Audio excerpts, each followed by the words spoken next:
Alô, alô, alô. Irmãos, primeiramente, graça e paz a todos. Pequeno probleminha. Nas sextas-feiras, nós temos aqui o nosso grupo Crer e Ser, aonde nós fazemos abordagens de assuntos os mais gerais, tá? Só que o grupo é na sexta-feira. E essa semana nós transferimos para a quinta. Então, muitos dos irmãos que fazem parte do grupo estão mandando mensagem para mim, mas mudou? Eu falei, mas eu avisei na semana passada que ia mudar, tá? Então, muitos não estão nem sabendo. Bom, para quem não sabe, o grupo Crer e Ser, irmãos, é um grupo que foi criado aqui na igreja, porque entre a pessoa crer em Jesus Cristo e a pessoa ser igual a Cristo, há uma diferença muito grande. A pessoa tem que crescer muito na fé em vários aspectos. E muita gente pensa que uma vez que a gente se converte a Jesus Cristo, todos os nossos problemas estão resolvidos, quando na realidade, irmãos, nós começamos a ter muitos problemas de natureza emocional, espiritual, social, existencial, familiar, etc, etc, etc, etc. Então, o objetivo desse grupo é abordar assuntos que sirvam para a edificação pessoal, social, espiritual, existencial das pessoas que já se converteram a Jesus Cristo. Então, esse é o nosso objetivo e nesta noite especificamente, irmãos, o pastor Marcos Davi, que vai nos trazer a palavra, ele vai falar especificamente a respeito de criação de filhos, de acordo com o modelo que agrada a Deus, de acordo com a vontade de Deus. Porque muitas vezes nós não nos preocupamos muito, irmãos, e achamos que as crianças crescem por conta própria, que nem um animal no campo, e não é assim, irmãos. Se nós criarmos os nossos filhos nos caminhos do Senhor, irmãos, tá? Então eles vão crescer para servir ao Senhor. Porque se nós não criarmos, irmãos, o mundo vai oferecer condições ideais para eles serem filhos do mundo. E o que nós queremos é criar filhos de Deus para morar no céu. Amém, irmãos? Então, antes de orar, irmãos, eu quero agradecer aos irmãos que não fazem parte do grupo Crer e Ser, estão presentes aqui, sejam bem-vindos. Estamos num pequeno número, houve aí um problema de desacerto, alguns irmãos não tomaram conhecimento, tá? Então eu agradeço a presença de vocês e quero fazer uma apresentação especial, irmãos, meu filho, minha nora, meus netinhos gêmeos, tá? Estão ali, Belinha, tá? Isabela, tá? Gabriel, tá? Meu filho Daniel, minha nora Carla, estão aqui conosco esta noite. Então, irmãos, vamos nos colocar em pé, vamos orar ao Senhor, e a seguir eu estarei passando a palavra para o pastor Marcos Davi. Eu acho que não há necessidade de eu apresentar o pastor Marcos para ninguém, né? Irmãos. Então vamos orar ao Senhor. Queremos agradecer, Deus eterno, esta noite, a oportunidade que nos é dada de aqui estarmos. Queremos pedir, Senhor, abra nossa mente, o nosso entendimento, nos dirija, Senhor, agora em tudo quanto vamos aqui tratar. Acima de tudo, Senhor, seja para a edificação da Tua igreja, para o crescimento do Teu povo, nos dê, Senhor, sabedoria e graça. Seja também, Senhor, tudo para a glória do Teu nome. Abençoe, Senhor, o pastor Marcos Davi, que vai nos trazer a palavra agora. Abençoe cada um daqueles que aqui estão. Porque se estão aqui, Senhor, é porque são as pessoas que precisarão ouvir a palavra de hoje. Em tudo, Senhor, pedimos a Tua graça, em nome de Jesus, Senhor. Amém. Podem assentar, fiquem à vontade.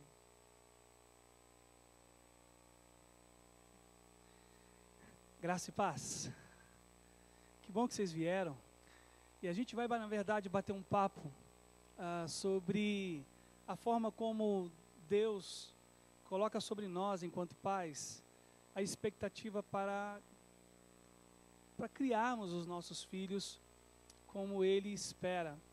Criar filhos à maneira de Deus é criar filhos contrariamente à maneira da sociedade.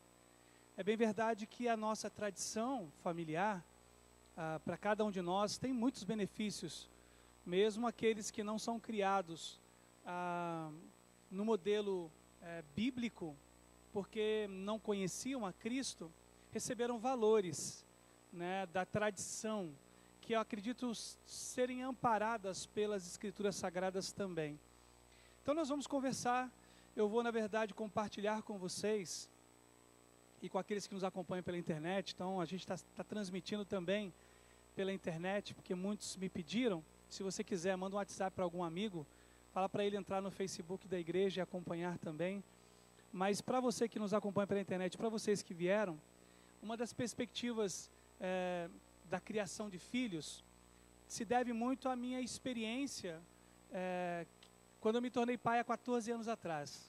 Totalmente perdido, no sentido de, enquanto pastor, nunca ter a experiência própria e pessoal de criar filhos. Eu era daquela turma, você deve ter sido também, deve ter pertencido à turma de antes de ser pai e mãe, olhar um filho dando chilique e dizer, se fosse comigo.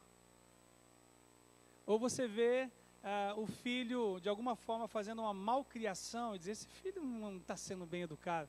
Eu pertencia a esse grupo que depois vai viver na pele a experiência da paternidade, minha esposa, da maternidade, e percebemos os grandes dilemas. Então, eu espero que você não tenha vindo com uma expectativa de trabalharmos os pormenores da educação, porque são muitos os viés que a gente podia tratar hoje à noite a respeito da criação. Eu vou dar a vocês princípios. E como eu busquei em Deus, numa pergunta, numa madrugada com medo, né, quando meus filhos gêmeos nasceram, eu senti um peso muito grande de agora ter que cuidar deles. Então eu orei e comecei a fazer um estudo bíblico sobre como o Pai, Deus, tratava o Filho Jesus. Isso foi um aspecto muito interessante na construção que a gente vai fazer agora à noite. Deixa eu ver se alguém me ajuda aqui. Não está funcionando aqui, tá? Me dá uma ajuda aí, tá bom, Gui? Já que nós estamos no Natal, essa perspectiva do Jesus na manjedoura nos remete, de alguma maneira, a percebermos o Deus Pai desenvolvendo um relacionamento que não existia na eternidade com o Filho dele, tornando-se homem, tomando a forma humana e obedecendo a todas as situações corriqueiras que, enquanto seres humanos, nós vivemos. Então, o que eu vou mostrar para vocês é uma coisa muito linda. Eu vou mostrar para vocês, biblicamente, nos evangelhos, como o Pai, Deus Pai, se relacionou com o Filho. Então, eu não vou entrar aqui em detalhes de como você deve colocar o seu filho em disciplina. Se é 3 minutos sentado, se é 5, se é tirar alguma coisa dele. Eu não vou dizer a vocês dos pormenores, mas eu vou tratar com vocês sobre 6 princípios. E aí eu queria dar um conselho. Se vocês já cumprem os 6 princípios que eu vou entregar, então amém. Glória a Deus, você está vivendo exatamente no modelo bíblico de relacionamento de Deus Pai com Deus Filho. Mas se em algum desses princípios eles ainda não estão em ação na tua vida, não importa a idade dos seus filhos. Alguns desses princípios são revolucionários se você os colocar em ação. Como eu desenvolvi esse estudo há 14 anos, eu já tive a oportunidade de ministrar muitas vezes o que vocês vão receber hoje. E eu me lembro de muitas experiências recebendo feedbacks de pais dizendo: pastor, com 30 anos eu procurei meu pai para dizer para ele que eu o amava por causa do curso que você deu. E houve uma reconciliação, houve uma revolução na nossa relação. Então é muito provável que ao receber os princípios que eu vou entregar a vocês, praticando, você consiga perceber já uma mudança significativa. Estão comigo até aqui? Amém? Ok. Então esse menino, o filho, né? O filho de Deus, esse menino deitado na manjedoura, vai ser amamentado. Ele não Maria não dá à luz e Jesus começa a andar. Ele obedece a todas as etapas de crescimento e desenvolvimento humano. Jesus não nasce falando, ele não nasce andando sobre o mar. Ele vai obedecer exatamente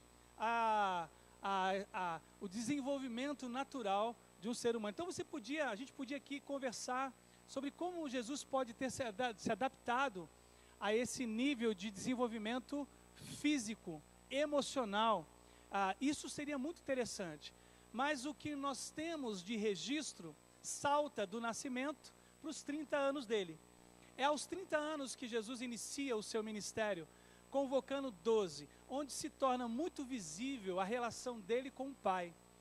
E essa relação é uma relação intensa, não é uma relação com dificuldades relacionais, não é uma relação cheia de abismos. Nós vamos perceber que a relação de Jesus enquanto Deus perfeito é perfeita ao se relacionar com o Deus Pai que é perfeito. Mas vocês perceberão, ao entregar cada um dos 6 princípios, que eles são práticos. Então eu queria dizer a vocês que eu utilizo esse recurso dos princípios até hoje na minha vida. Eu até hoje os pratico. E desafio vocês, com todo o meu carinho, a coragem para colocar isso em prática, já que nós estaremos simplesmente nos espelhando na relação que Deus o Pai tem com o Filho. Então eu vou entregar a vocês 6 princípios. O primeiro princípio é esse: verbalize o seu amor. Repitam. Ok, nós estamos lidando com um Deus que ama, mas que não esconde o seu amor, não oculta o sentimento, não tem vergonha do sentimento, não tem nenhum tipo de problema em publicamente expor o quanto ele ama o Filho. Por que eu comecei por esse princípio? Porque esse deva ser o primeiro de todos. De maneira alguma você pode conviver com um filho sem nunca ter verbalizado o amor por ele. Eu não estou dizendo que teu filho tenha que adivinhar que você o ame através do sustento e da provisão que você leve para sua casa.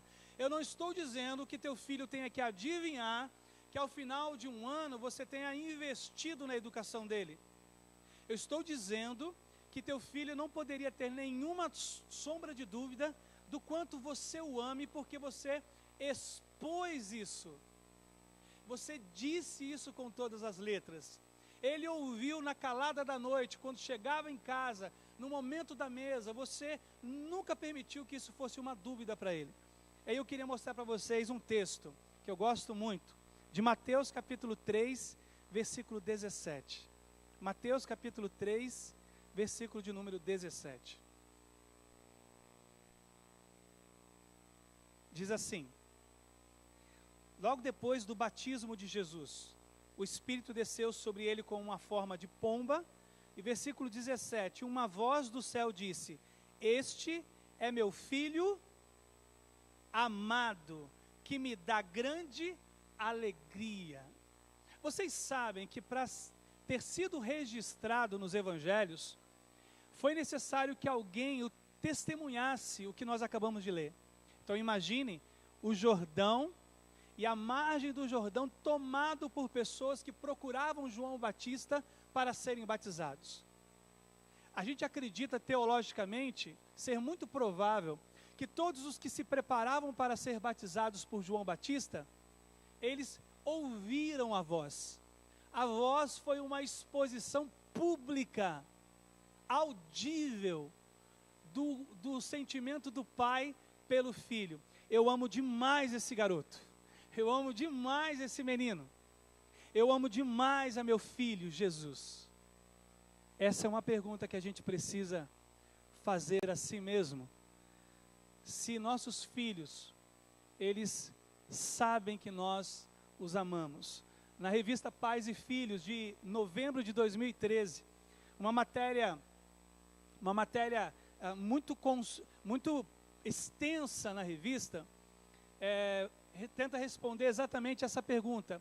Seu filho sabe que você o ama? Eu fui criado fui criado por pais evangélicos, mas com pais com uma história de vida. E esse é o grande dilema, porque não é muito fácil nós darmos o que não recebemos. Já ouvi diversas vezes de pais dizendo: pastor, eu não consigo dizer ao meu filho que eu amo, porque o meu pai nunca me disse que me amava. Eu tive que adivinhar nas entrelinhas da vida.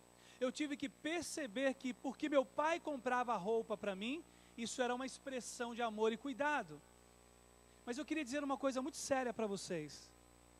Nós temos em Deus um exemplo para quebrarmos a tradição de não termos recebido uma verbalização do amor dos nossos pais. E isso nos impedir de darmos aos nossos filhos uma declaração do nosso amor. Vai por mim. É revolucionário quando os nossos filhos não têm dúvida, não possuem dúvidas do quanto nós os amamos. Eu já sepultei muitos pais como pastor, já sepultei muitos filhos, e eu já ouvi de muitos pais e de muitos filhos a dúvida sobre esse sentimento na relação entre eles. Talvez você chegue em casa hoje, desafiado por essa palestra, e diga ao seu filho: filho, talvez teu filho tenha 40 anos, talvez teu filho esteja longe, morando longe, mas quem sabe você aceite o desafio por causa da tecnologia e possa sentar ele, se for o pequeno, ou chamá-lo por um Skype, ou por um FaceTime, e dizer a ele: filho, eu preciso te dizer que eu amo muito você, eu amo muito a sua vida. É isso que Deus, o Pai, nos ensina, no que o Deus, o Filho, nunca teve dúvida. Eu sei que o meu Pai me ama. Eu sei porque o meu Pai fez isso, fez essa declaração publicamente. Não só eu ouvi, mas todos que estavam comigo presentes no momento do meu batismo puderam se perceber que eu sou amado por Ele e que eu dou a Ele muita alegria. Uma vez eu fui visitar uma casa e durante o almoço, o menino, que era muito levado, me identifiquei muito com o menino, que não parava, hiperativo. O pai soltou: esse capetinha não para quieto, pastor. E às vezes a gente não usa essa expressão. Às vezes nós usamos outras para caracterizar a pessoa que nós amamos tanto. Deixamos soltar. Às vezes nós dizemos para ele que ele nos irrita muito. Como você me irrita, menino? Como você me irrita, menina? Talvez nós tenhamos ouvido isso na nossa infância, que nós viemos para atrapalhar o casamento, viemos para desajustar financeiramente a família, e a gente cresceu com isso, e ao invés da gente estancar isso, a gente passa para frente, e não nos damos conta de que o amor é revolucionário.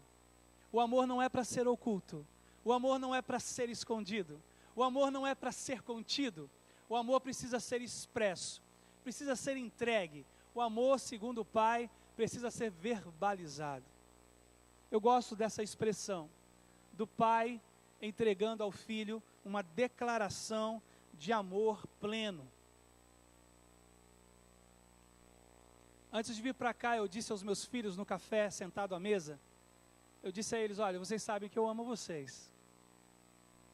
E talvez repetir isso 7 dias por semana, 365 dias por ano, ajude nossos filhos no dia mau a se lembrarem que tem pessoas com as quais ele pode contar.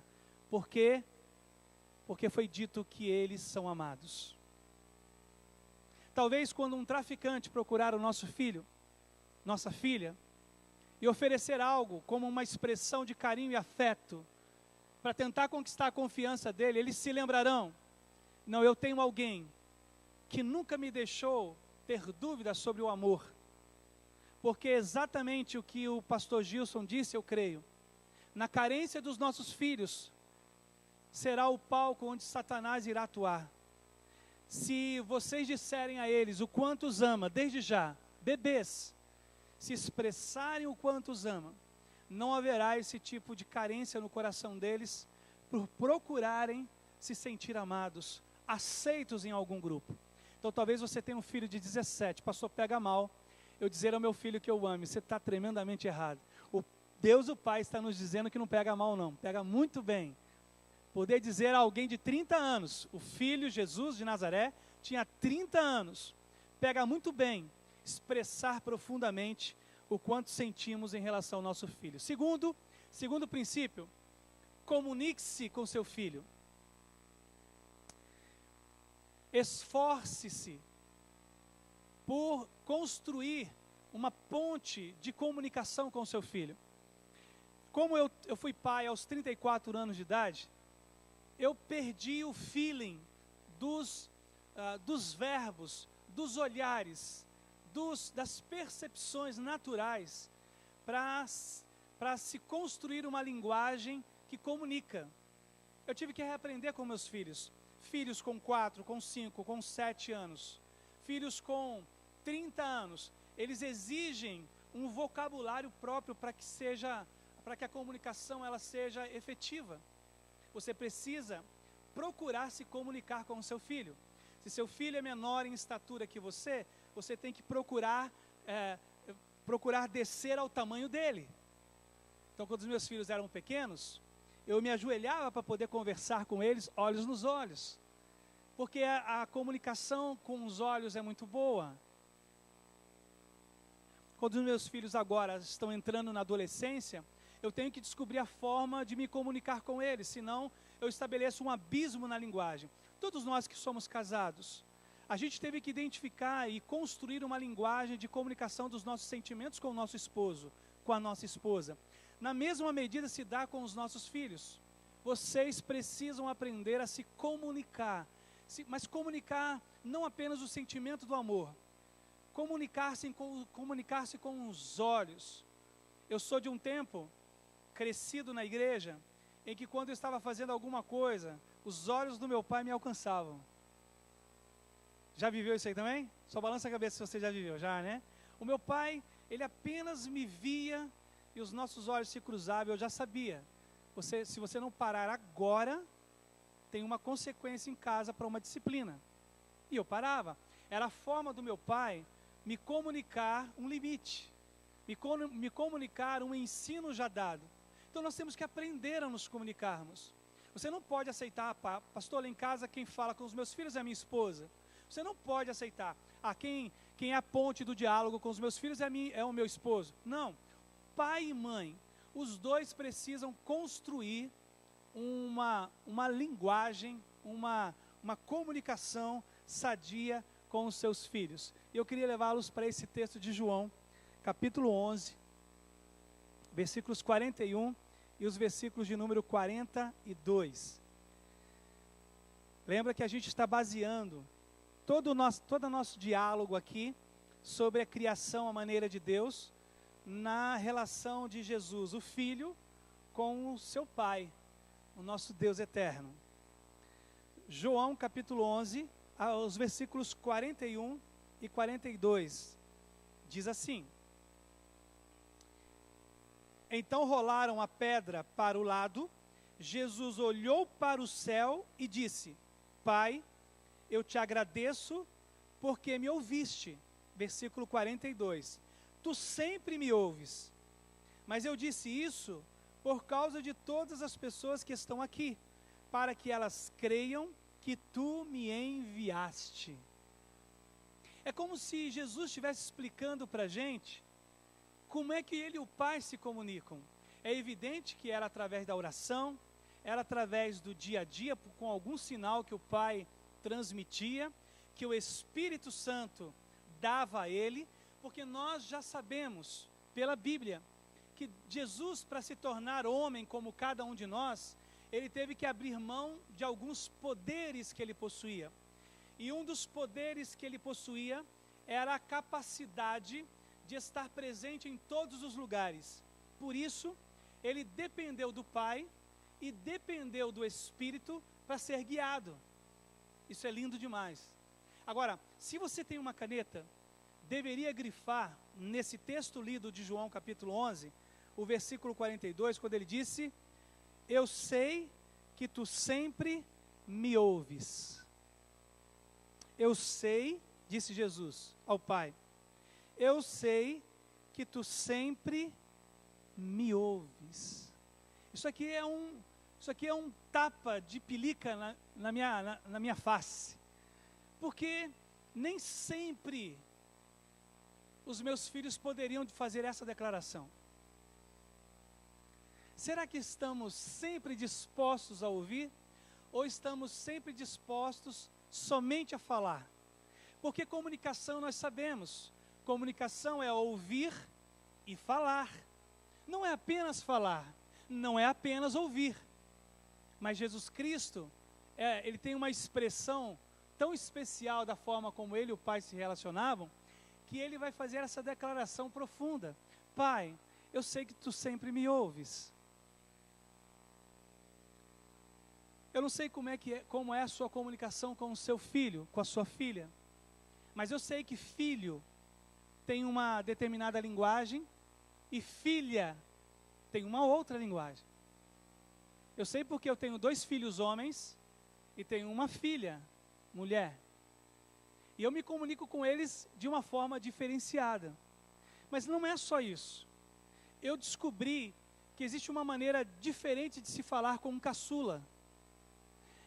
Eu aprendi que tem um jeito diferente de se falar com o filho do meio. E a gente vai tentando descobrir a forma como o nosso filho nos compreende quando conversamos, quando advertimos, quando estamos enfatizando algo. Então, o primeiro princípio, dá as mãos para o segundo. Se você é alguém que verbaliza o seu amor, seu filho terá uma facilidade muito grande de se comunicar com você. Mas se ele é alguém que não sabe que você o ama, porque você nunca disse, então talvez a comunicação de vocês será muito ruim. É como se um passasse o bastão para o outro. Eu não sei se vocês já ouviram a história do pai que, para levar conforto à casa, ele admitiu não só mais de um emprego, mas quando tinha algum tipo de folga, ele ainda desenvolvia as horas extras. Então ele chegava exausto em casa. Ele não tinha nenhum tipo de predisposição a ouvir ou conversar com o filho. Passados muito tempo, isso é uma história. O filho, quando o pai chegou cansado na porta, o filho o abraçou, mas ele estava muito cansado para devolver o abraço. O filho perguntou: pai, quanto o senhor ganha por hora? E o pai, chateado com essa pergunta por causa do dia estressante que viveu, deu um chacoalhão no filho e pediu: filho, por favor, me deixa um pouco em paz. O filho saiu da presença dele chorando, ele teve um remorso e uma culpa. O filho foi para o quarto e o pai foi lá para tentar se desculpar com o filho. Talvez tenha caído a ficha. Já não passo muito tempo com meu filho, e quando ele ainda tenta se comunicar comigo, eu ainda devolvo a ele uma palavra ruim, rude, bravo. Então ele foi explicar: filho, desculpa o papai hoje teve um dia muito difícil. Eu vim responder a tua pergunta. Papai ganha R$100 por hora.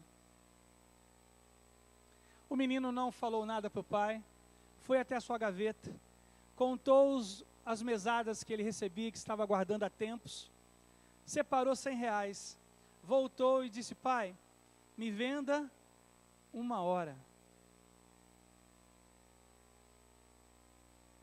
Talvez essa historinha tão simples nos remeta a uma reflexão sobre termos tempo com os nossos filhos, sobre conversarmos com eles, sobre batermos papo com eles.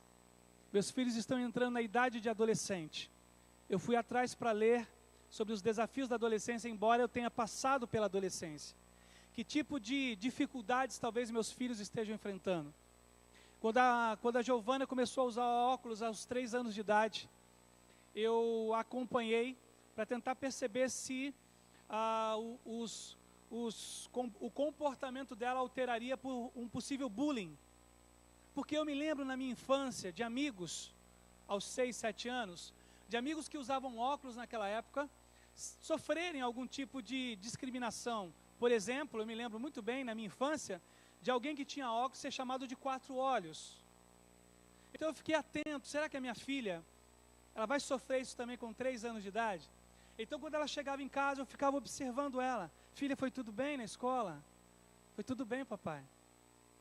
Até um dia que eu a percebi diferente.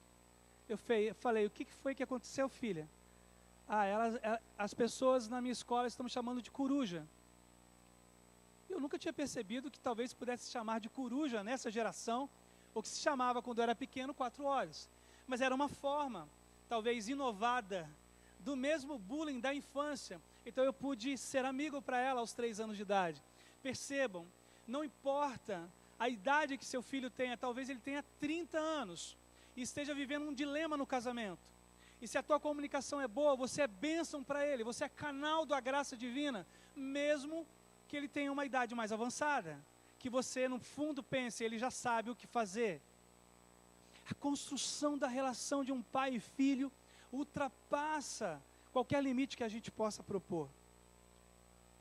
Eu sei, Pai, que Tu sempre me ouves. Se eu te buscar na madrugada, Tu me ouvirás. Se eu gritar por Teu nome no meio de uma multidão, Tu me ouvirás. Ah, como eu aprendo com o Pai e como eu aprendo com o Filho. Entendamos isso nessa noite. Eu não só preciso verbalizar o amor pelo meu filho, eu preciso aprender a me comunicar com ele. E eu vou atrás. Eu vou conversar com quem tem filhos na idade dele. Eu vou ler livros escritos sobre comunicação com essa geração. Vai por mim. Isso já é revolucionário para a nossa relação familiar. Terceiro, são 6 princípios, estou no terceiro. Ofereça o seu exemplo. Então nós estamos lidando agora com um pai que verbalmente e audivelmente expõe o seu amor. Filho, eu te amo. Todo mundo ouviu? Todo mundo ouviu. É aquele pai que tem orgulho do filho. É o pai que apresenta com carinho, como foi feito aqui agora à noite, o filho e a nora. É o pai que não tem do que temer do filho. É o pai que não esconde o que sente. É o pai bobo. É o pai que ama. Segundo, é o pai que estabelece um nível de comunicação com o filho para que ele não se sinta só. Para que ele tenha uma fonte de busca. Em terceiro lugar, ofereça o seu exemplo. E vocês vão se assustar com esse texto que eu vou mostrar para vocês agora. Eu já li a Bíblia algumas vezes, mas quando lá atrás, há 14 anos atrás, eu comecei a estudar a Bíblia com essa perspectiva de descobrir a forma como Deus Pai se relacionava com o Filho dele, Jesus. Eu descobri nesse texto algo fantástico sobre exemplo. Venha comigo então para João capítulo 5, versículo de número 19. João capítulo 5, versículo de número 19. Lembrando que tudo quanto vocês estão ouvindo e aprendendo, deveriam biblicamente depois compartilhar. Compartilha depois. Diga para alguém que com certeza está vivendo grandes dilemas na relação com filhos. Diga sobre o que você tem ouvido. Capítulo 5 de João, apenas o versículo de número 19. Diz assim: E Jesus respondeu: Eu lhes digo a verdade, o filho não pode fazer coisa alguma por sua própria conta. Ele faz apenas o que vê o pai fazer. Aquilo que o pai faz, o filho também faz. Eu acredito ser admirável esse versículo. O filho está dizendo, o que eu faço, só faço porque aprendi com meu pai. O que o filho está fazendo com o exemplo do pai. Irmão, isso aqui é fantástico. Porque nossos filhos precisam de um modelo. Nossos filhos precisam construir saudavelmente em sua mente a ideia de um esposo, de uma esposa, do que serão no futuro. Eles precisam conceber na mente como é o pai enquanto trabalhador, como é a mãe enquanto trabalhadora. Um dos desafios para mim enquanto pastor, meus filhos nasceram enquanto eu já era pastor. Eu nem sempre fui pastor, eu já exerci a profissão de analista de sistema da Companhia Siderúrgica Nacional. Mas quando eu me tornei pastor, um dos desafios era de que forma meus filhos perceberão que esta vocação do ministério pastoral também é uma profissão. Então eu nunca abri mão de vir trabalhar na igreja que eu pastoreava cedo e voltar tarde. Meus filhos nunca tiveram dúvidas de que o pai deles trabalha, de que a mãe deles trabalha, porque acredito que isso é um exemplo muito importante, de que o pai ele também traz o sustento com o suor do seu rosto. A mãe traz o sustento com o suor do seu rosto. Ofereça exemplo. Você não pode empurrar isso para a igreja. Você não pode empurrar isso para os seus pais enquanto avós. O exemplo que seus filhos precisam são vocês que devem oferecer. Se vocês fumarem, não podem dizer aos filhos de vocês para não fumarem, porque vocês são heróis e heroínas para eles. Se vocês mentem, não podem dizer para ele: filho, faça o que eu digo, mas não faça o que eu faço. Não funciona. Eles olham para vocês como padrão. O pastor, o vizinho, o tio, o avô é o segundo modelo, mas se vocês não oferecerem, eles absorvem alguém, porque a criança, não importa a idade, eles têm que eleger alguém, eles têm que eleger uma figura na qual vão se espelhar.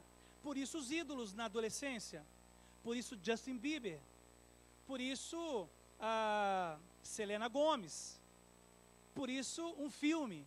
Por quê? Porque o filho ele precisa de uma figura. Se nós oferecermos para eles o exemplo, como Jesus está dizendo, então nós teremos uma educação saudável. E meus filhos mudaram muito a minha maneira de ser, o meu caráter, porque eu tive que me ajustar. Eu conto de vez em quando na IBAGE que uns 2 anos atrás eu fui ao Carrefour com os meus filhos. Davi devia ter 9 anos de idade, 9 ou 10, e estava chovendo, e todos vocês sabem que o Carrefour aqui de São José, ele tem um número enorme de vagas para deficientes físicos e idosos, bem perto da porta. Estava chovendo, e não haviam muitos carros ali, muitos carros nessas vagas. As vagas para não deficientes e para não idosos estavam todas tomadas. Eu teria que parar naquele canto, e aí eu dei volta, e arrisquei entrar numa vaga de idoso. Ele estava dormindo, o Davi estava deitado atrás. Ele levantou e só vi aquela mãozinha assim, ó. Ô papai, essa vaga acho que não é para você. E aí eu dei marcha ré e fui parar numa outra vaga. Nossos filhos nos ensinam a vigiar o nosso caráter, a moldar a nossa personalidade. Então, verbalizar o amor, comunicar-se bem com o filho, mas primordialmente sermos exemplo para eles. Eles não irão ter uma vida de oração se você não ora. Não irão ter um amor pelas escrituras se você não lê. Não terão um amor pela igreja se eles não veem vocês frequentarem. Não cantarão a Deus se veem vocês o tempo todo com a boca fechada. Não tratarão bem o próximo se não veem vocês tratando bem o próximo. Não tem jeito, irmãos. Por isso as escrituras em Provérbios dizem: educa o filho no caminho que deve andar. É sua responsabilidade, não é da escola. É sua. Por isso o filho está dizendo, por isso Jesus está dizendo, o filho só faz o que viu o pai fazer. Então as obras de Jesus, ele estava testificando. As minhas obras são as obras do Pai, porque não são da minha cabeça. Elas não têm origem em mim. Eu só faço porque vi o Pai fazendo. Se eu curo é porque vi o Pai curando. Se eu expresso compaixão é porque vi o Pai tendo compaixão. Isso é lindo, irmãos. É como se Jesus estivesse dizendo: eu aprendi a ser quem sou olhando para o exemplo do meu Pai. Quer forjar um homem trabalhador, digno, que ame o próximo, que seja justo, íntegro, então ofereça a ele o exemplo. Eu gosto muito de uma frase de Glenn Wheeler. Glenn Wheeler diz: uma criança provavelmente não encontrará um pai em Deus, provavelmente não encontrará um pai em Deus, a não ser que encontre algo de Deus em seu próprio pai. É evidente que ele está falando sobre o campo da probabilidade. Pais, filhos que não conheceram, pais que não tiveram, é o contrário, filhos que não tiveram seus pais evangélicos, não significa que eles não possam ter a presença de Deus em suas vidas.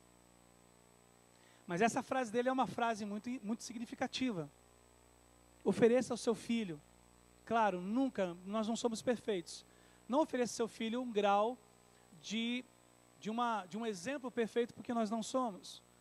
Mas, queridos e queridas aqui nessa noite, e aqueles que nos acompanham pela internet, ofereça o exemplo. Seja o exemplo. Seja o exemplo. Seus filhos se tornarão aquilo que observam em você. Pequenos. Essa aqui é uma figura de um menino caminhando atrás de dois homens, talvez um deles seja o pai, que estão com a mão para trás. O menino é capaz de reproduzir o que ele vê. Quarto lugar, tem essa frase de Joubert. Querem ler comigo essa frase? Juntos. As crianças precisam mais de exemplos do que de conselhos. Então, dê exemplo. Dê exemplo. Chame seu filho para conversar. Pastor, agora o meu filho já tem 30 anos. Não tem problema. Continue sendo exemplo para o seu filho, para a sua filha. Seja exemplo para eles. Eu não sei se vocês já viveram a experiência de, com a sua esposa, começar a beijar na frente dos filhos. Quando os meus filhos tinham 7 anos, eles queriam nos afastar um do outro. É uma espécie de ciúme, ou porque beijar a esposa ou beijar o esposo na frente deles os envergonha. Mas eles cresceram.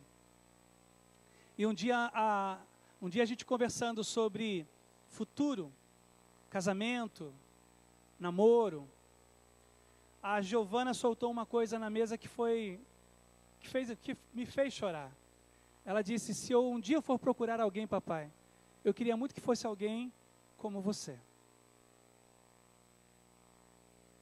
A gente não sabe que quando a gente trata a esposa com carinho, com atenção, quando tratamos o esposo com carinho, com atenção, nossos filhos estão concebendo o ideal de marido e esposa que eles irão querer quando chegar a hora.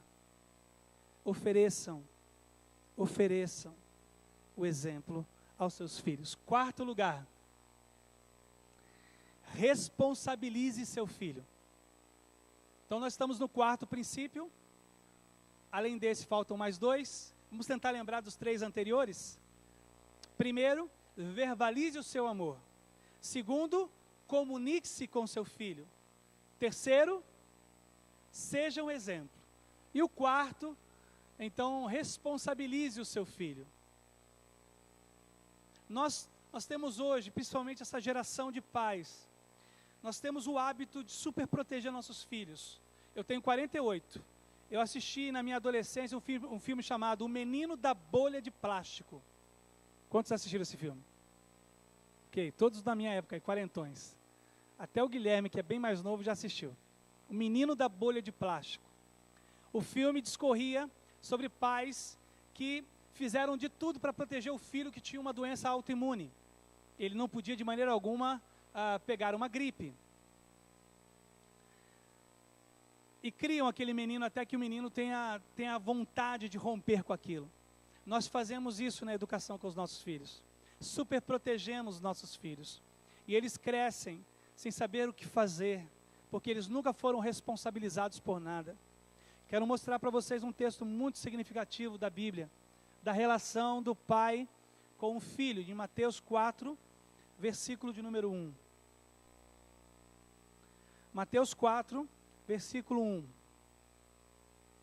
Em seguida, Jesus foi conduzido pelo Espírito ao deserto para ser tentado pelo diabo.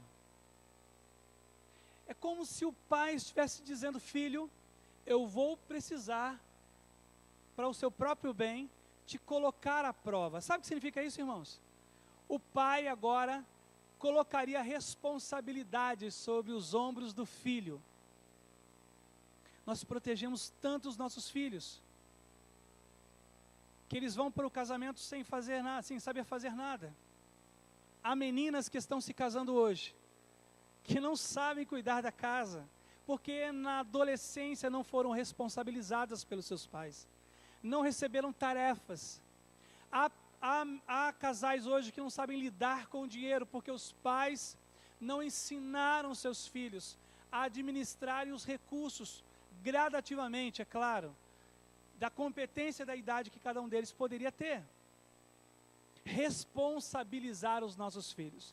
Há pais que nunca chamaram seus filhos para uma prestação de contas. Eu me lembro uma vez que eu e André demos R$20 para cada um dos filhos. Os levamos ao supermercado e dissemos: vocês podem gastar os R$20 agora. A gente quer saber como é que vocês vão fazer isso com R$20. Um deles comprou 4 barras de chocolate. O outro comprou uma lata de leite ninho. O outro não comprou nada. Então, chegando em casa, a André também tinha feito a compra da casa. Chegamos em casa, guardamos a compra, sentamos na mesa e fomos conversar sobre o que eles tinham gasto.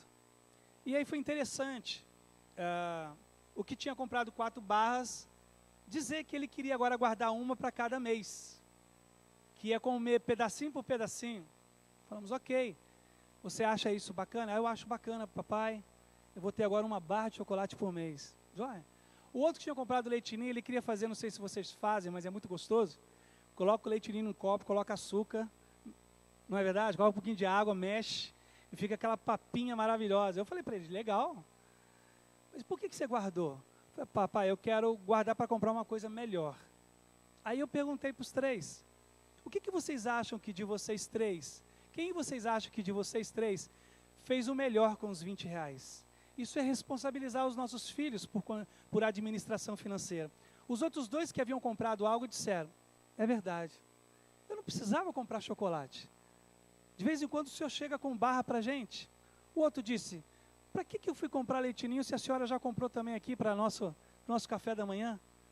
Isso é responsabilizar os nossos filhos. Fazê-los compreender como terão que administrar a vida que eles terão que enfrentar um dia sozinhos. Deus está colocando o filho à prova por uma responsabilização. Isso aqui é muito interessante. Existem várias linhas de educação, por exemplo, como a da Super Nanny, que acredita, como nós, à luz da Bíblia, que filhos possam, gradativamente, em relação ao potencial da idade que possuem, eles podem admitir tarefas de casa. Então, tem um menino aqui, aguando as plantas, tem os outros 2 meninos, um pondo o prato e o outro pondo o copo. Isso é uma tarefa.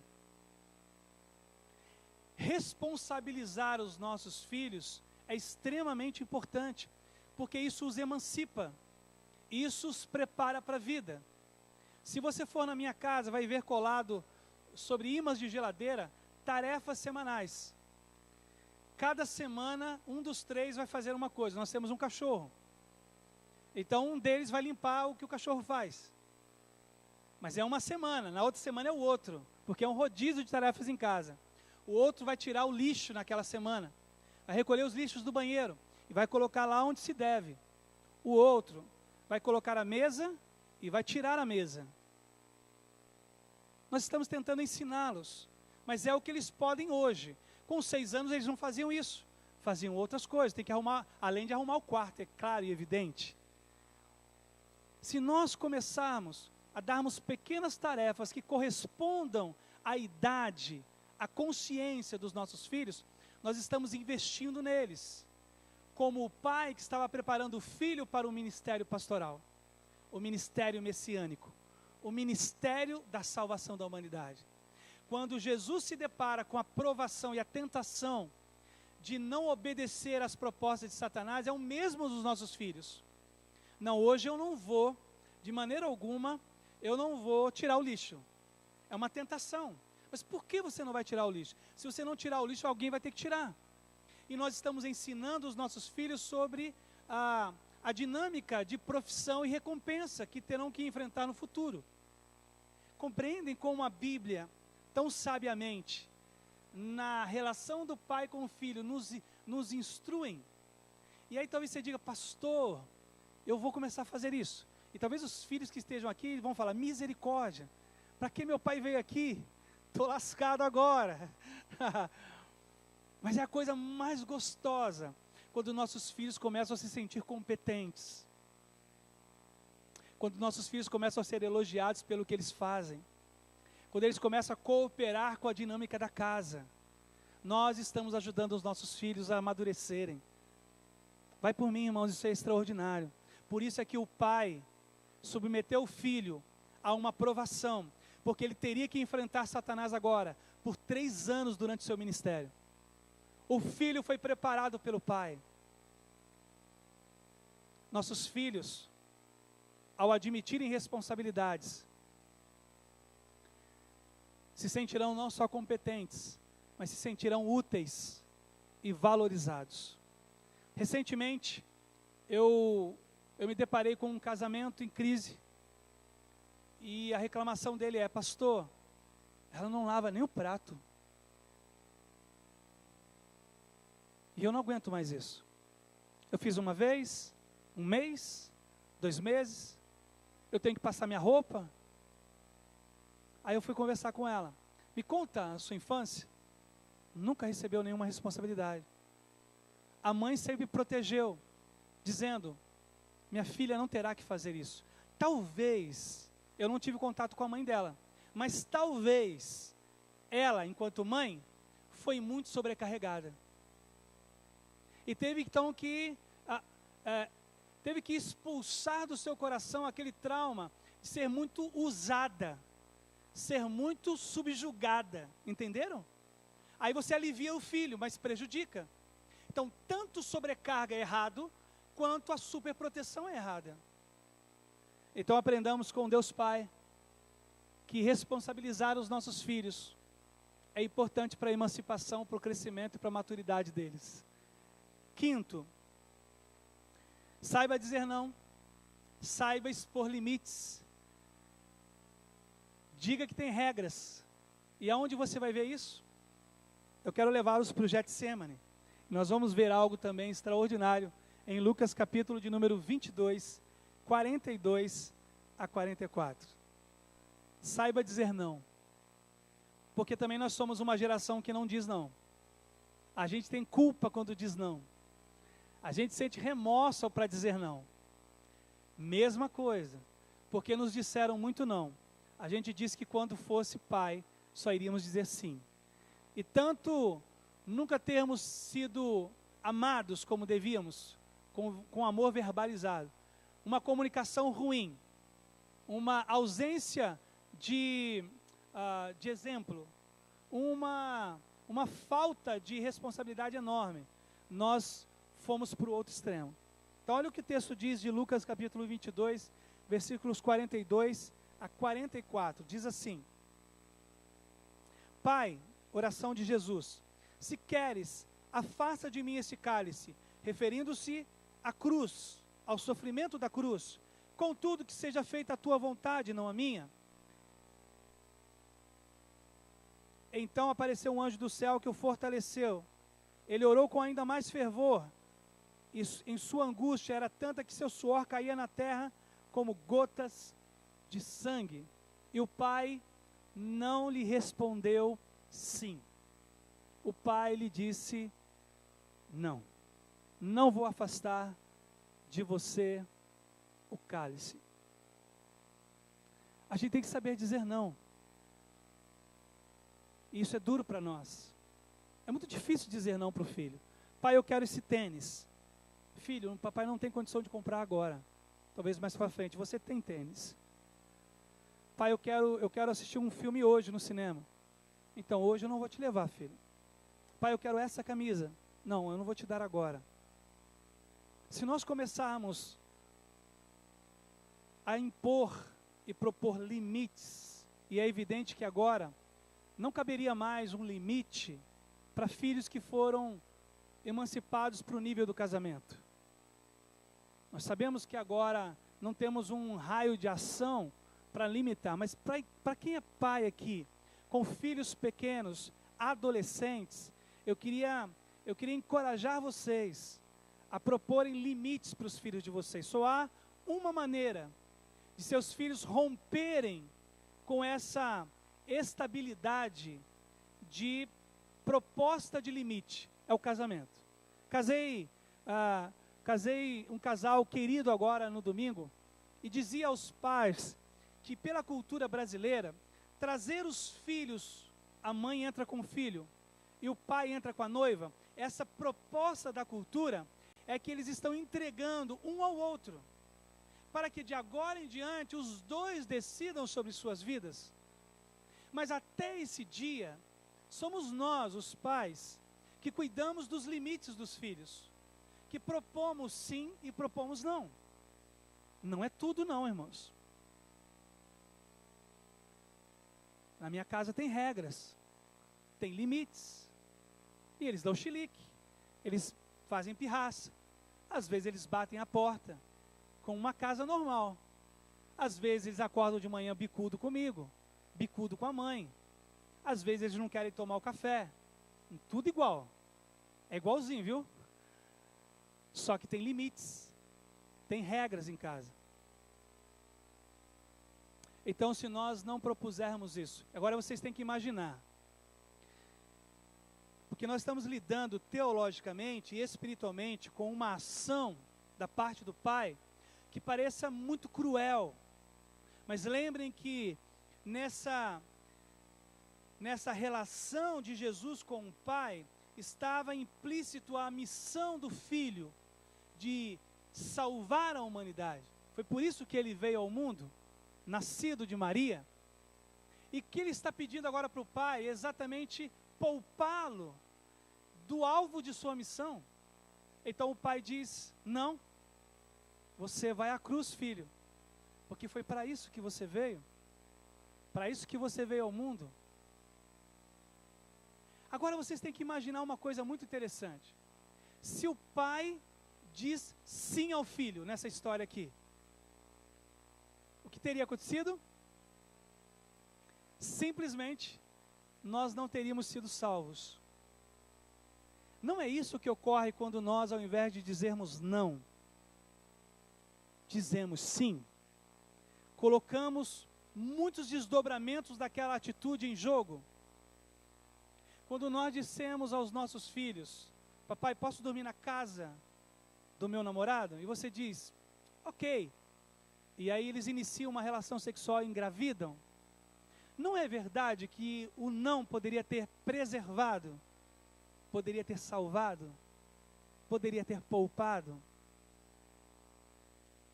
Davi tinha acabado de subir depois de ter pedido meia hora de ir na piscina do nosso prédio.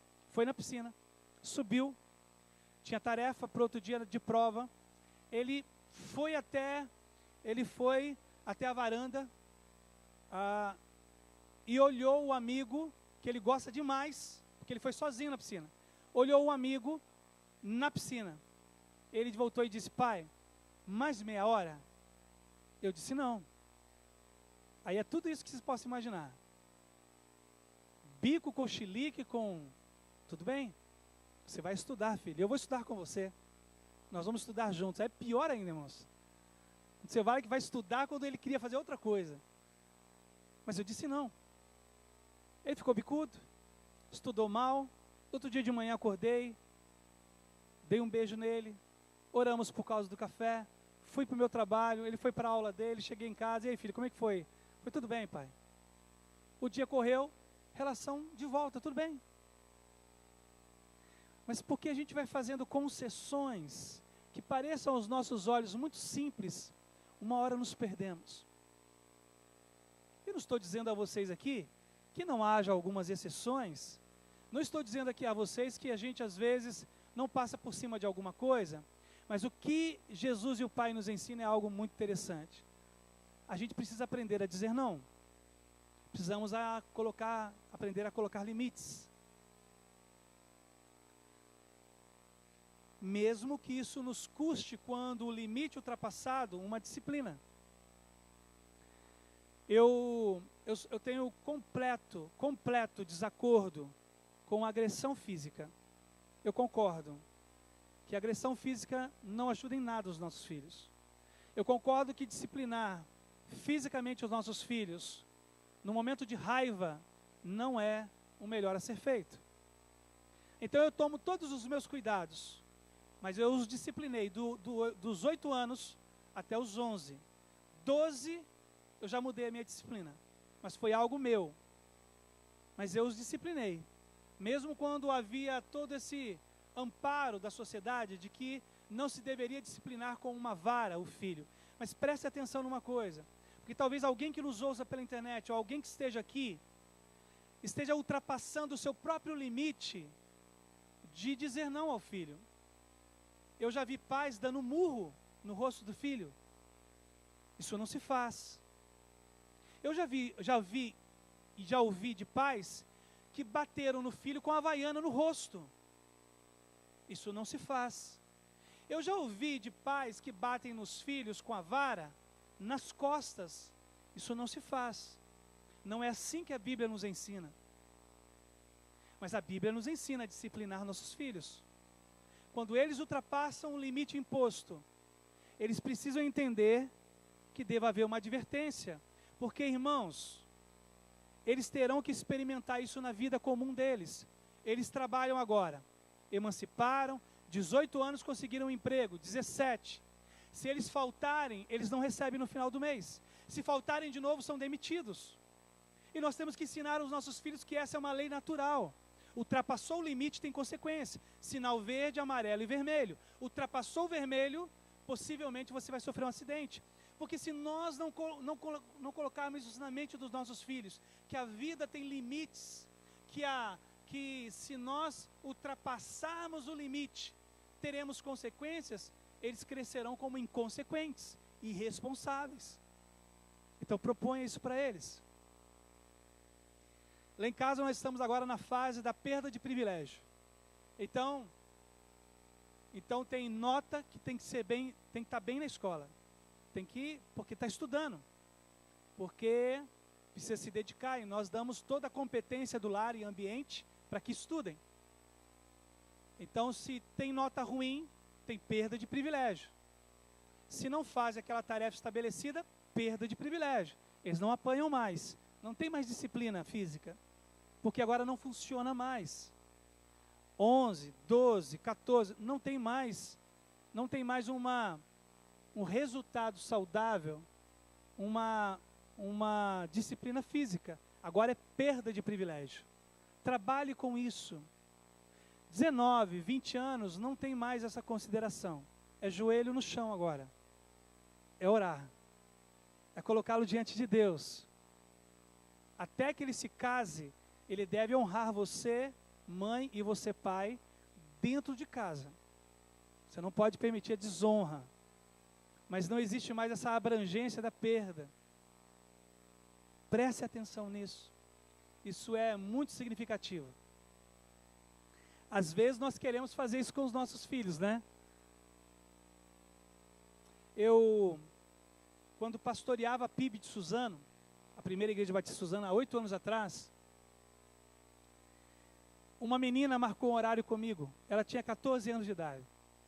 Ela não era membro da igreja, mas era amiga de uma membro da igreja e por isso se sentiu à vontade, por ter me ouvido num sermão, de marcar um horário comigo.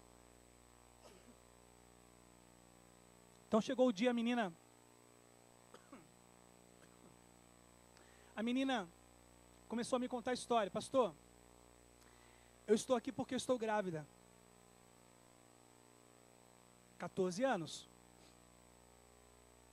Como é que aconteceu isso?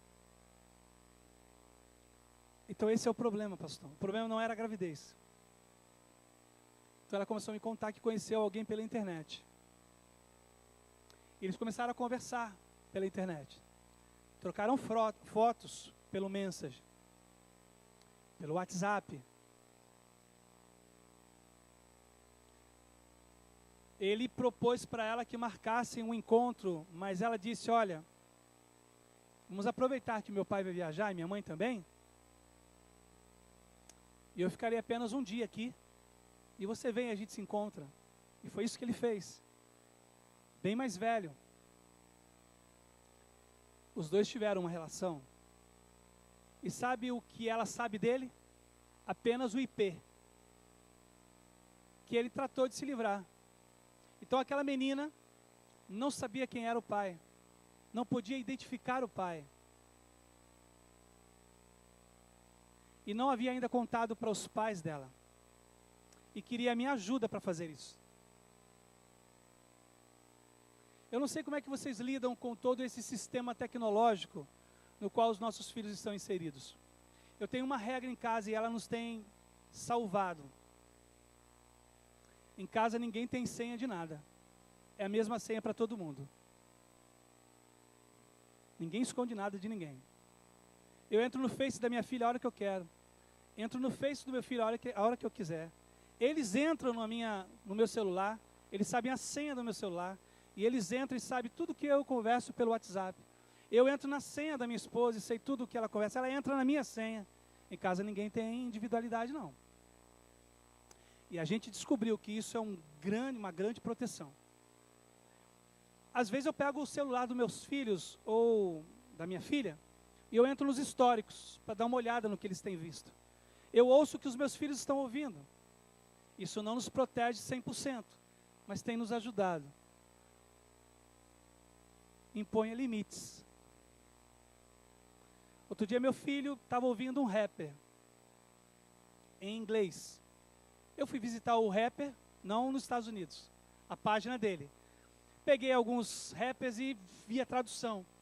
Ele chegou em casa, eu disse, filho, dei uma olhada e vi que você curte muito esse cara, né? Pai, ele é top. Falei, ok, vamos dar uma olhada na letra que ele canta? Ele nunca mais ouviu. Se nós formos atentos, vigilantes, a gente consegue propor um limite na comunicação. Agora, eu já errei muito com eles. Mas como eu disse a vocês, estou aprendendo, porque a gente aprende a ser pais com os nossos filhos. Quinto e último lugar. Encoraje seu filho. Por que eu comecei com amor e terminei com encorajamento? Porque eu tenho uma percepção de um Deus que ama tanto o filho que é capaz de impor limites, de responsabilizar, mas encoraja esse filho, fortalece no dia difícil, coloca medalha sobre o pescoço, abraça apertado quando é preciso. E o texto não deixa de ser extraordinário, na passagem da transfiguração de Mateus 17:5. Mateus 17, versículo 5.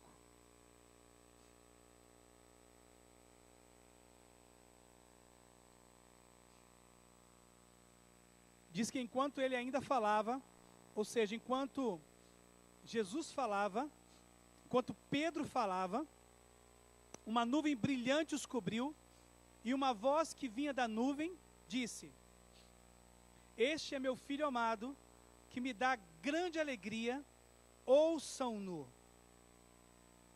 Você já se viu capaz de dizer a amigos para ouvirem seu filho? Escuta, vocês precisam ouvir, Senhor, filho, conta para eles. Já se perceberam com um prazer tão grande de encorajar o seu filho ao ponto de dizer que outras pessoas deveriam ouvi-lo? Deveriam colocar os olhos nele? Não estou falando porque a gente já tratou com superproteção que ela não é boa. Não estou falando sobre você super exaltar o ego do seu filho. Mas você já parou para pensar em encorajar o seu filho? Dizer para ele, filho, vai que é tua, Tafarel. Dizer para o seu filho, filho, vai dar tudo certo. Um dos meus filhos, no semestre, em julho, já estava com um ano perdido. Foi muito mal no primeiro semestre. Péssimo. E eu falei para a mãe dele, nós só temos duas opções. Ou nesse momento investimos e chegamos junto na vida dele, eu e você. Quando eu não puder, você. Quando você não puder, eu. E ajudamos ele. Ou não vamos conseguir que ele seja bem sucedido para passar. E a gente começou, irmãos. Palavras simples. Filho, como é que foi a prova? Pai, consegui tirar 3. Ótimo. Bora, vai dar certo. A próxima você tira 6. E aí, filho, como é que foi? Pai, tirei 4,5. Ótimo. Tá vendo como é que você está crescendo, filho? Mas 4,5 é horrível, porque a média é 6. Mas começamos a encorajar. E encorajamos. Já tem aqui, Dani, mas obrigado. Muito obrigado. E começamos a encorajar. Então chegou dezembro agora. Não é que o menino passou? Porque nossos filhos, eles reagem ao encorajamento. Agora, tem que fazer uma autoanálise, porque eu como pai, nem sempre eu sou assim. Muitas vezes eu desencorajo o meu filho para alguma coisa. Quem assistiu aqui A Procura da Felicidade? Esse filme com Will Smith. Existe uma cena nesse filme. O Will Smith que acaba de tomar café com o menino dele, o filho dele, e diz, vamos jogar basquete? Então eles vão jogar basquete. E o sonho do menino é jogar basquete. Só que o pai vem de uma luta muito grande para vender um objeto para sustentar a casa. Então ele faz uma cesta, aí o pai diz, filho, o máximo que você vai ser é um jogador, mas esquece isso, isso não dá dinheiro. O menino pega, ia fazer a cesta, o menino para e joga a bola para o lado, vai pegar a sacola para guardar a bola e o pai acorda. O pai dá um insight nele e fala, filho, não deixe nunca ninguém te dizer que você não pode, nem teu pai. Se você quer algo, corra atrás. Muitas vezes nós somos desencorajadores, irmãos. Nossos filhos recitam um versículo errado, eles dizem, não sabe nem ler a Bíblia. Desencorajamos os nossos filhos. Desencorajamos eles em relação a uma profissão. Desencorajamos eles em relação a um namoro. A serem responsáveis. Então olha que interessante. Tem Pedro, tem Tiago, tem João, tem Moisés, tem Elias. A voz vem de novo, aquela voz do Rio Jordão, que verbalizou o amor e diz, olha, esse é o meu filho. Ouçam ele. Isso é encorajamento. Isso é fortalecimento. Meus filhos passaram já 5, 10, 15 dias longe de mim e da Andréa. E nós dizemos a eles, nós sabemos que vocês dão conta. Nós sabemos que vocês são responsáveis. Encoraje, encha o seu filho de encorajamento. Escreva frases de encorajamento e cola na cabeceira da cama dele. Quando ele acordar, para ele ver, você pode. Deus tem planos para a tua vida, filho e filha. Encham de encorajamento. Porque eu já lidei com filhos desencorajados, irmãos. Tão tímidos, que estavam despreparados para tudo. Por isso o Filho, Jesus Cristo, ele é capaz de enfrentar toda a situação. Porque ele era encorajado pelo Pai. Não sei se vocês já leram, ouviram, nessa última Olimpíada, se leram ou ouviram falar sobre Daniel. O Daniel nasceu sem os 2 membros superiores, então ele não tem mão, o braço dele é muito curto, e uma das pernas é também curta. Deficiente físico. ele é o maior medalhista de todos os tempos da Paralimpíada. Quando entrevistado, ele é evangélico. Quando entrevistado, ele perguntaram para ele, escuta, de onde vem toda essa capacidade de superação dos seus próprios limites físicos? Ele diz, vem do meu pai, vem da minha mãe, que sempre disseram para mim, filho, você é normal. Filho, você é normal. Filho, você é normal. Então, ele é casado. Então eu aprendi que eu sou normal. Que eu posso ter alguma dificuldade mais, mas eu sou normal. Essa capacidade e habilidade de pais pegarem o coração de um filho e colocarem diante do Altíssimo, para Deus usar para a glória dele, é importante, irmãos. Ana fez isso com Samuel. Os pais de Daniel fizeram isso com ele, e ele brilha na Babilônia. Os pais de José fazem isso com ele. Os pais de Moisés fazem isso com ele. E são grandes líderes na história de Israel. Nós precisamos crescer com essa perspectiva. De criarmos nossos filhos como na relação do Deus Pai com o Deus Filho. Se pudermos nos lembrar dos princípios, dos 6, nos lembraremos dos 6 dias em que Deus criou todo o universo. E no 7º ele descansou. Eu queria dizer a vocês que a única forma de descansarmos na educação é quando os 6 princípios são colocados em plena atividade. Quando nós verbalizamos o nosso amor para com os nossos filhos. Quando estabelecemos com eles uma boa comunicação.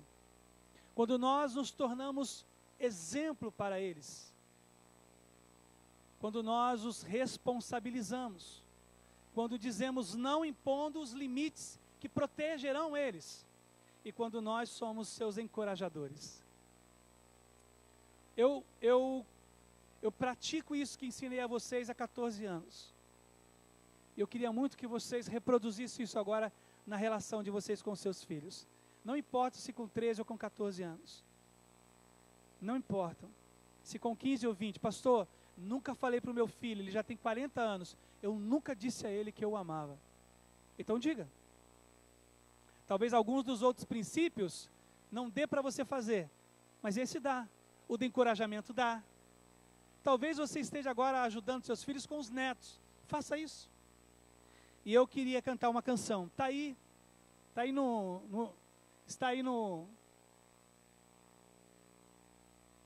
pendrive. Por favor. Pode soltar. Ele é um vídeo, mas deixa só o áudio, Gui. Queria cantar uma canção. E a canção diz assim: confiar em ti. De joelhos, em amor, eu vou confiar. Milagres ocorrem quando de joelhos eu estou. Porque no final da minha canção, eu quero convidar vocês, enquanto pais, comigo, a gente se ajoelhar e orar pelos nossos filhos, pedir a graça sobre a vida deles. Então, depois que eu cantar, enquanto eu estiver cantando, coloque diante de Deus os desafios que você tem enfrentado. Pastor, tem sido muito difícil o meu diálogo com o meu filho. Eu não consigo dialogar com ele, pastor, a gente briga muito. Então, coloca, porque é um milagre que Deus pode realizar. Estabelecer uma boa comunicação. Pastor, meu filho já saiu de casa. Ok. Você pode, de alguma forma, ser bênção na vida dele. Pastor, meu filho já desencorajei muito. Então, hoje você pode decidir ser um encorajador para a vida dele. Então, ouça essa canção e torne essa canção como se fosse uma oração para você. Quando você puder, pode soltar, Gui.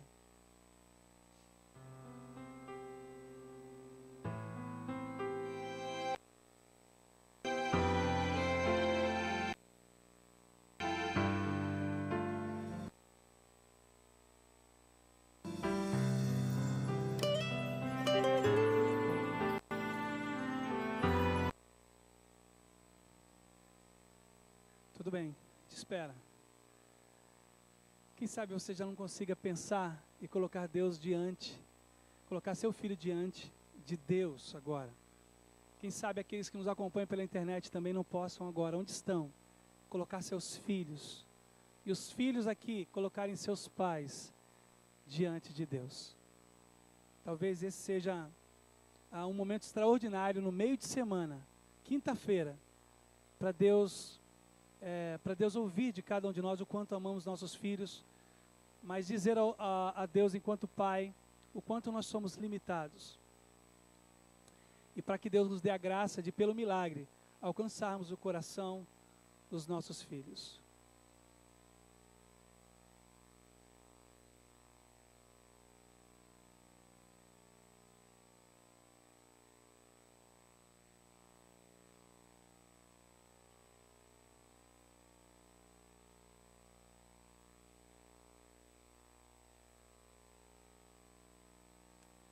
Vamos orar e se der certo ali então, aí a gente canta, tá? Pai, muito obrigado por essa noite.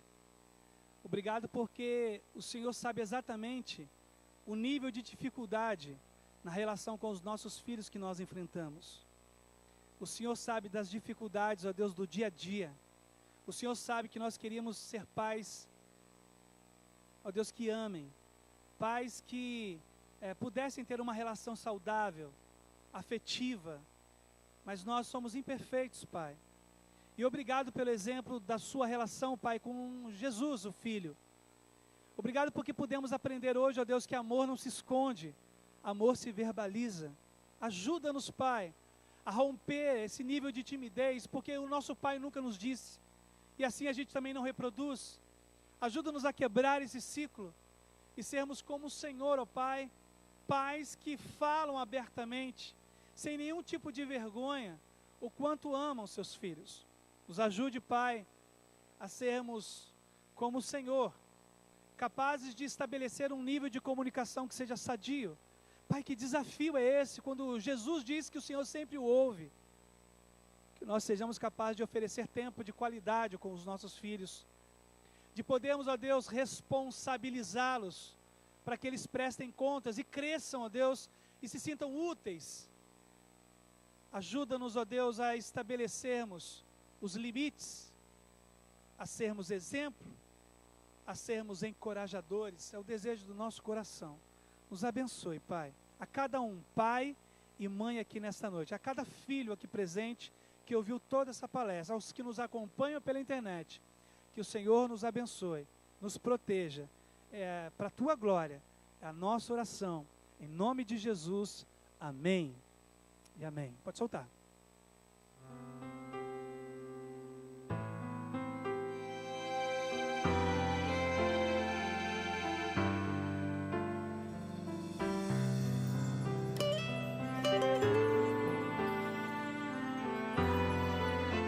Pense nos seus filhos.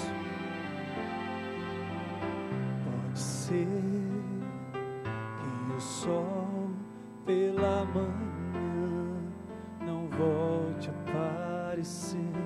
Pode ser que talvez esqueçam o que eu realizei. Porém eu não perderei a fé. Deixarei de confiar em Ti, confiar em Ti,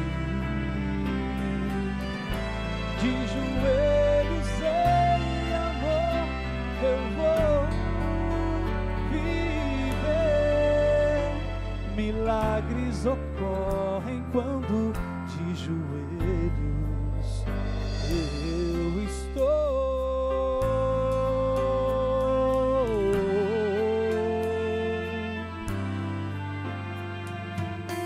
Pode ser que a dor um dia se converta em amor. Pode ser que afinal, ao invés de angústia, tudo seja paz, enquanto o bem vencer o mal. Não deixarei de confiar em Ti, Jesus, confiar em Ti,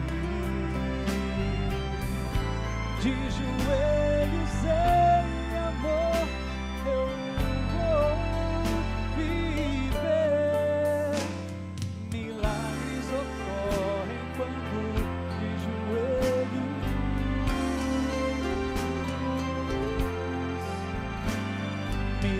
Milagres ocorrem quando de joelhos estou.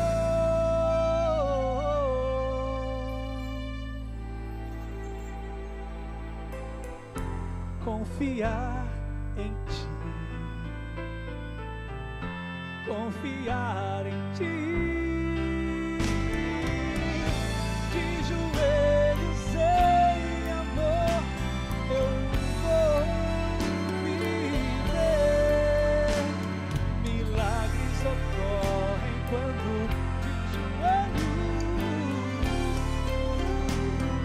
Abençoa, Pai, nossas vidas. Milagres ocorrem quando de joelhos estou. De joelhos eu estou.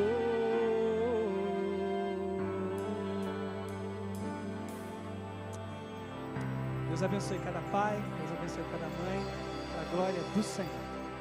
Sexta que vem, pastor Gilson, teremos uma palestra aqui às 19h30 sobre autoconfrontação. Acredito que vai ser Renata. Quem que vai ser? É a Renata mesmo, né? Que vai ministrar. Esse curso, ele auxilia muito na área de aconselhamento. E eu indico porque eu fiz esse curso também. Vai ser uma síntese, é claro, mas tenho certeza que vai abençoar muito a sua vida. Obrigado por vocês terem vindo, pelos que nos acompanham pela internet. Palavra final com o pastor Gilson.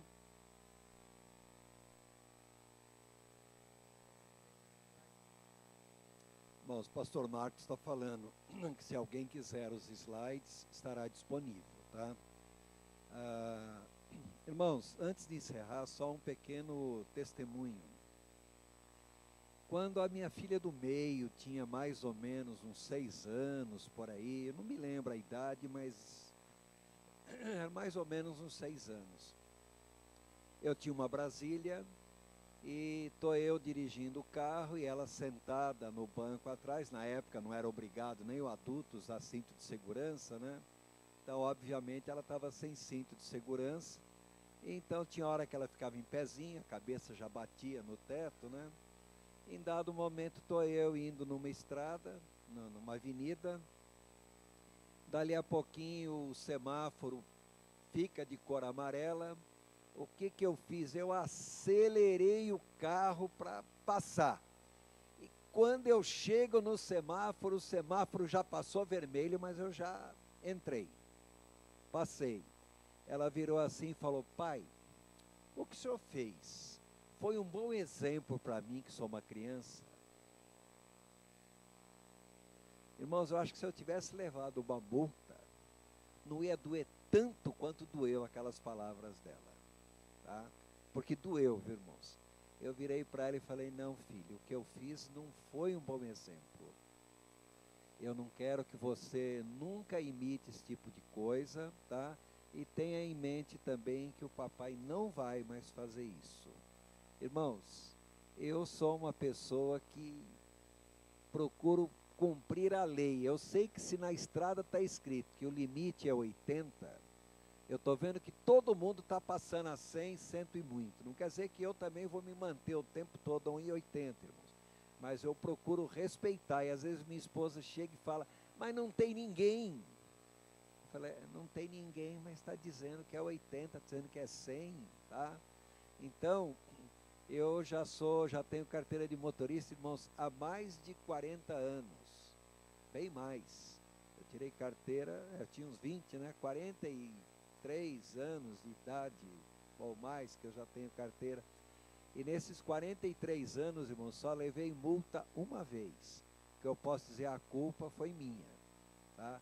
Mas, não sei se tem alguém acesso ao Detran para ver minha ficha, irmãos. Esse ano mesmo eu levei uma multa. Detalhe, eu não estava no carro, eu não estava em Caçapava, mas o carro estava no meu nome. Então, seja lá quem estava dirigindo, não vou dizer que é minha esposa, que seria entregar de bandeja, tá? Mas, obviamente, e o que é pior, irmãos, multa por excesso de velocidade na Dutra. Tá, irmãos? Bom, irmãos, nós vamos orar para encerrar, então eu quero lembrar a todos que na sexta-feira que vem nós teremos a última palestra do ano do Grupo Crer e Ser. Vamos falar sobre autoconfrontação. Será a última palestra desse ano, como eu disse. Depois nós entraremos em recesso, férias, e retornaremos às atividades normais logo na primeira semana de fevereiro. Quero lembrar a todos, irmãos, que essas palestras, elas sempre visam edificar espiritualmente, socialmente, mentalmente, emocionalmente. Não são exatamente aqueles tipos de palestras acostumados a serem ministradas na igreja. São palestras de edificação, mas sempre nós nunca abrimos mão da base teológica, irmãos, da base espiritual, porque nós estamos falando para crentes principalmente. Amém, irmãos? Agradecemos ao pastor Marcos pelo tempo, pelo empenho, tá, irmãos? E agradecemos a presença de cada um de vocês, em especial aqueles que ainda não fazem parte do grupo. Por favor, querendo, sintam-se à vontade, estejam outras vezes conosco. Vamos colocar em pé, irmãos? Vamos orar para encerrar? Agradecemos, Deus eterno, essa noite que aqui passamos, a palavra que ouvimos. Agradecemos tudo quanto o Senhor tem operado em nossas vidas. Que esses 6 princípios, Senhor, não sejam apenas para encher as nossas mentes, não sejam apenas uma teoria para saber que existe, mas mais do que isso, Senhor, sejam princípios de vida para serem aplicados no nosso dia a dia, não apenas na criação dos nossos filhos, mas em todos os relacionamentos sociais nos quais nós estejamos envolvidos. Que acima de tudo, Senhor, as pessoas possam ver em nós que nós somos, de fato, imitadores de Cristo nessa terra. Tudo para a glória do Teu nome, Senhor, é o que nós pedimos e agradecemos. Amém. Que Deus abençoe a todos, foi um prazer ter vocês aqui.